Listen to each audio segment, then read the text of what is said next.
அஸ்ஸலாமு அலைக்கும். அன்புள்ள சகோதர சகோதரிகளே, இந்த எஸ்ஐஆர் நடந்து கொண்டிருக்கும் இந்த சமயத்துல உங்களுடைய பிள்ளைகளோ பேரப்பிள்ளைகளோ 18 வயசு பூர்த்தி ஆகியிருந்தாலோ அல்லது இன்னும் ஒரு சில மாதங்கள்ல 18 வயது ஆயிருவாங்கங்கிற நிலை இருந்தா நியூ ஓட்டர் ரெஜிஸ்ட்ரேஷன் அப்படின்னு voters.eci.gov.inங்கிற அந்த வெப்சைட்ல ஃபில் ஃபார்ம் 6 ஆன்லைன்லேயே பண்ணலாம், இணையதளத்திலேயே நம்ம பண்ணலாம். அதை நம்ம கிளிக் செய்த உடனேயே நம்மளுக்கு அடுத்த விண்டோ ஓப்பன் ஆகும். அந்த விண்டோவில் நீங்கள் பார்க்கலாம், ஃபார்ம் 6ன்னு மேலே போட்டிருக்குது. செலக்ட் ஸ்டேட், உங்களுடைய மாநிலத்தை செலக்ட் பண்ணுங்க. அப்போ தமிழ்நாடுன்னு நம்ம செலக்ட் பண்ணணும். டிஸ்ட்ரிக்ட் ராமநாதபுரம், எந்த மாவட்டத்தில் நம்ம இருக்கிறோமோ அதை செலக்ட் பண்ணணும். ராமநாதபுரம்னா ராமநாதபுரம், சென்னை, திருவள்ளுவர் டிஸ்ட்ரிக்ட்னா ஏதோ அதை செலக்ட் பண்ணிட்டு அடுத்து அந்த அசம்பிளி கான்ஸ்டிடியூவன்சி, நம்ம இதை பொறுத்தவரையில் திருவாடனை என்று நம்ம செலக்ட் பண்ணணும். செலக்ட் பண்ணதுக்கு அப்புறம் அங்க கீழே நீங்க பார்க்க முடியும் நெக்ஸ்ட்னு. இப்போ நம்ம ஃபில் பண்ணதான் அது என்ன ஆகும் அப்படின்னா ப்ளூ கலர்ல வரும். நெக்ஸ்ட்னு கிளிக் பண்ண உடனே அடுத்து பர்சனல் டீடைல்ஸ்க்கு போகும். பர்சனல் டீடைல்ஸ்ல உங்களுடைய பையனோ அல்லது பொண்ணோ அல்லது பேரனோ பேத்தியோ அவர்களுடைய பெயரை ஆதார்ல இருக்கிற மாதிரி கரெக்டா எழுதுங்க. எந்த பிழையும் இல்லாமல் எழுதிருங்க.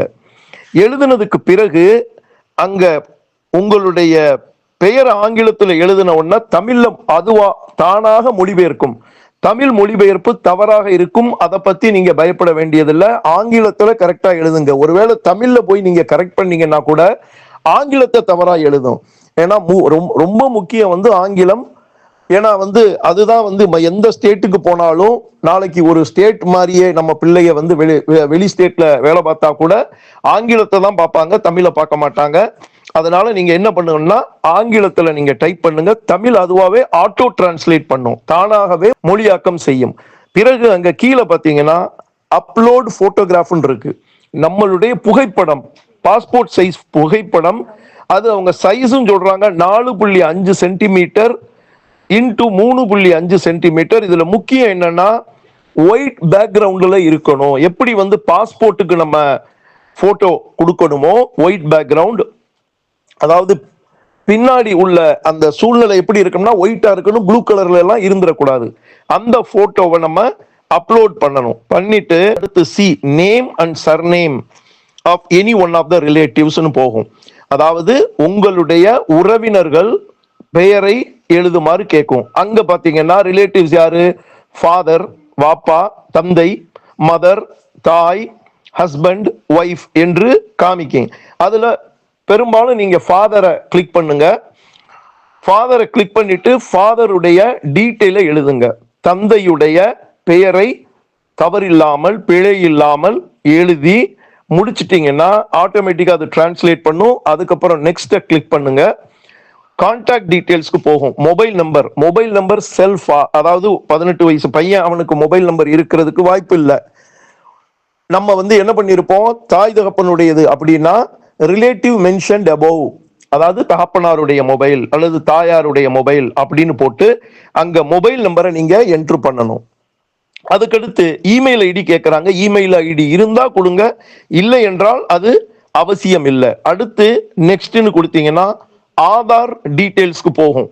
அங்க உங்களுடைய ஆதார் நம்பரை நீங்க மென்ஷன் பண்ணிட்டு, மென்ஷன் பண்ணினதுக்கு அப்புறம் பாத்தீங்கன்னா அங்கேயே ஆதாரை அப்லோடு பண்ண சொல்லும்.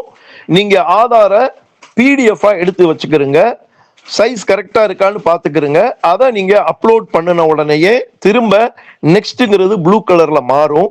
அப்ப அந்த நெக்ஸ்ட் கிளிக் பண்ணீங்கன்னா ஜெண்டர், ஆண்பாலா பெண்பாலா, ஆணா பெண்ணா, மேல் ஃபீமேல், அதை நீங்க கிளிக் பண்ணணும். கிளிக் பண்ணிட்டு திரும்ப நெக்ஸ்ட்னு கிளிக் பண்ணினீங்கன்னா டேட் ஆஃப் பர்த் டீடைல்ஸ் போகும். பிறந்த தேதி என்ன அப்படின்னு கேட்கும். பிறந்த தேதிக்கான ஆதாரமும் கேட்கும். அது உங்கள்கிட்ட ஆதார்ல கரெக்டா இருந்தா அதை கொடுங்க, அல்லது பர்த் சர்டிபிகேட் கொடுக்குறீங்கன்னா பர்த் சர்டிபிகேட் கொடுங்க. ஆதார்ல கரெக்டா இருந்தா பெரும்பாலும் நீங்க என்ன பண்ணலாம், செலக்ட் டாக்குமெண்ட்ங்கிறது ஆதாரை செலக்ட் பண்ணிட்டு நீங்க உங்களுடைய டேட் ஆஃப் பர்த்தை கொடுத்துட்டு அங்க சூஸ் ஃபைல்னு இருக்கு பாருங்க, ப்ரூஃப் ஆஃப் டேட் ஆஃப் பர்த்னு. அது டாக்குமெண்ட் சைஸ் மேக்ஸிமம் 2 MB இருக்கணும். அது என்னென்ன ஃபைலா இருக்கலாம்னா ஜேபிஜி, பிஎன்ஜி, பிடிஎஃப்னு காமிக்குது. சூஸ் ஃபைல்னு போட்டு நம்மளுடைய ஆதாரோ அல்லது நம்ம ப்ரூஃப் ஆஃப் பர்த், நம்மளுடைய பிறந்த தேதிக்கான சான்று என்ன இருக்கோ அதை அப்லோட் பண்ணிடணும். உடனே அது வந்து நெக்ஸ்ட்ங்கிறது ப்ளூ கலர்ல மாறும். நெக்ஸ்ட்டை கிளிக் பண்ணீங்கன்னா ப்ரெசன்ட் அட்ரஸ் டீட்டெயில்ஸ் இருக்கும்.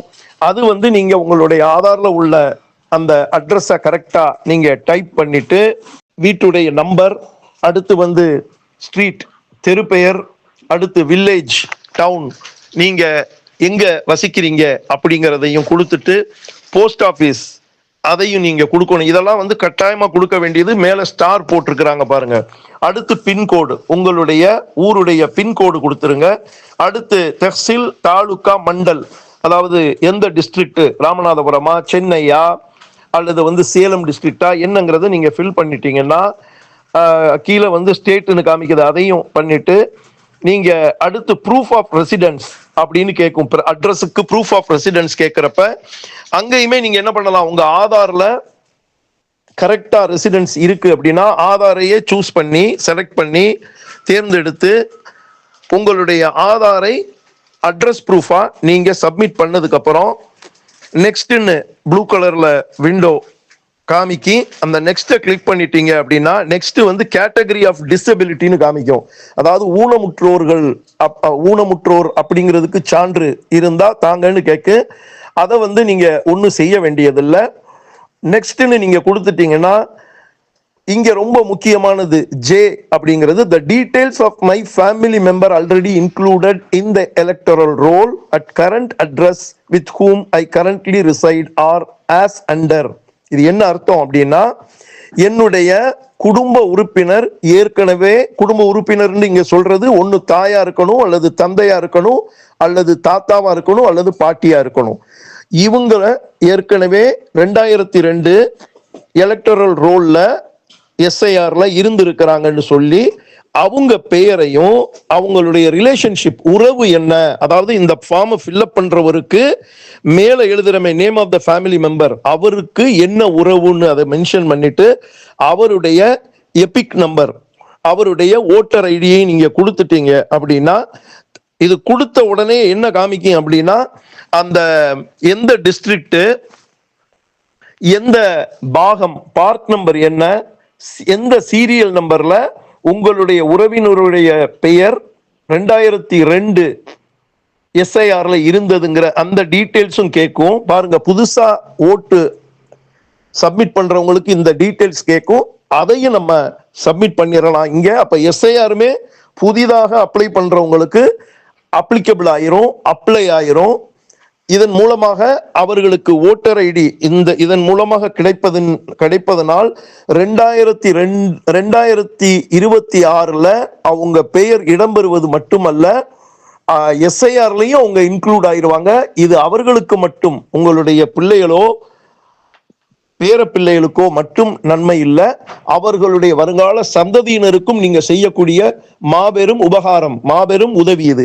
அடுத்து டிக்ளரேஷன் வரும். அங்க நீங்க உங்களுடைய ஊரு, உங்களுடைய ஸ்டேட் தமிழ்நாடு, அடுத்து டிஸ்ட்ரிக்ட் என்னன்னு நீங்க சூஸ் பண்ணிட்டு நீங்க எத்தனை வருஷமா அங்க வாழ்றீங்கன்னு கேக்குது, மந்த் இயர்னு அதையும் நீங்க மென்ஷன் பண்ணிட்டீங்கன்னா அதுக்கு அடுத்து என்ன வரும் அப்படின்னா அந்த டிக்ளரேஷனை முடிச்சுட்டு பிளேஸ் டேட் வந்து நீங்க என்னைக்கு இதை பண்றீங்களோ அதை டைரக்டா காமிச்சிரும். இப்போ உதாரணத்துக்கு நான் இந்த வீடியோ போடுறது 29ஆம் தேதி 11வது மாசம் 2025 காமிக்கும்.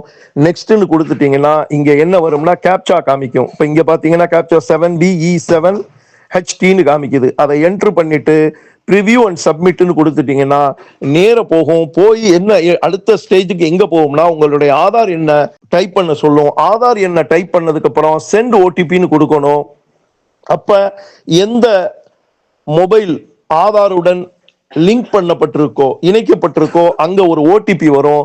அந்த ஓடிபியை நீங்க சப்மிட் பண்ணிட்டீங்கன்னா உங்களுடைய ஃபார்ம் வெற்றிகரமாக சப்மிட் பண்ணப்படும். இதன் மூலமாக உங்களுடைய பிள்ளை பேர பிள்ளைகள் இவர்களுக்கு என்ன கிடைக்கும் அப்படின்னா ஓட்டர் ஐடி கிடைச்சிரும். அவங்களும் இந்த 2026 SIRல வெற்றிகரமாக சேர்க்கப்படுவார்கள். தவறாது செய்யுங்க. இந்த SIR முடியட்டும் நம்ம செய்வோம்னு இருந்துடாதீங்க. மிக மிக அற்புதமான அரிய வாய்ப்பு, பயன்படுத்திக்கிறங்க. புள்ள இன்னும் 2 மாசத்துல ஆவான், 2 மாசத்துல 18 வயசு ஆயிடுவான், இன்னும் 1 மாசத்துல ஆயிடுவான்னாலும் நீங்க செய்ய முடியும் என்பதுதான் தரவுகள் அந்த வெப்சைட்லயே காமிக்குது. இன்ஷா அல்லாஹ் அல்லாஹ் நம் அனைவருக்கும் நேர்வழியை காட்டி சரியான முறையில் நம்ம இந்த படிவங்களை பூர்த்தி செய்து இது நம்மளுடைய முஸ்லிம் சமுதாயம் மட்டுமல்ல, நம்மளுடைய ஹிந்து சகோதரர்கள், கிறிஸ்தவர்கள் அனைவருக்கும் இதை கொண்டு சேருங்க. அவர்கள் அனைவரும் இதுல பயன்படணும். ஏன்னா நம்மளுடைய ஜனநாயக உரிமை இது. இந்த உரிமையை, நம் உரிமையை நாம் பாதுகாப்போம்.